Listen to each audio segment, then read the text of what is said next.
Let's make another randomly generated piece of jewelry.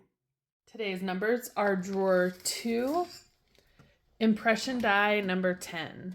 These are a little bit different though because the comment requested that I start from the opposite side of the drawer than usual, which I'm grateful for because the numbers like 1 through 8 and 1 through 85, 1 through 85 is the approximate number of dies in each drawer, and many of the drawers have a lot more than 85 dies in them. So starting from the other side is going to give us a chance to pick a die that wouldn't otherwise be chosen. 1, 2, 3, 4, 5, 6, 7, 8, 9, 10. Here is the die we've chosen. I'm already gonna rule this one out because I want to use that bat wing. I'm using a melted blob of silver and I am pressing it into the bat wing impression die.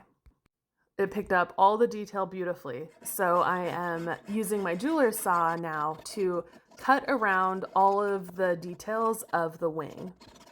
On the inner curves of the design, I'm using a different type of grinding tool to grind away all of the saw marks, and then I'm switching over to different sanding discs to sand the outside curves that are easier to access. I want to get rid of all those saw marks and make the edges nice and smooth. I'm going to set a stone on the top end of the wing, and right now I'm grinding out an area where the setting will fit. I want it to be a nice fit with no gaps. Next, I use my torch to solder the wing onto the setting. It's nearly impossible to show on camera, but I am heating both pieces evenly until the solder flows between them. And I am making a pair of earrings, so I solder a sterling silver bead to the narrow end of one of the stampings. I apply a patina and set the stone. I am using a lab-created opal cabochon. I make a pair of custom ear wires, and here are the finished earrings. There was only one wing design, so I wasn't able to make a perfectly symmetrical left and right pair.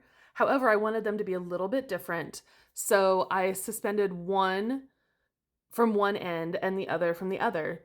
I think it creates this really interesting asymmetrical look. And as always, I make sure to sign the back of my piece with my name and the metal type. It's really hard to capture on camera just how much flash these synthetic opals have. They're absolutely beautiful, and I think they pair really well with the bat wing. Now it's your turn. In the comments, leave me 2 numbers, number 1 through 8 to determine which drawer I'll choose, and a number 1 through 85 to determine which impression die from that drawer I'll pick. It's really hard for me to believe that this is number 36. This is the 36th piece in this series. Keep it up. I'm loving every minute of it, and I hope you are too.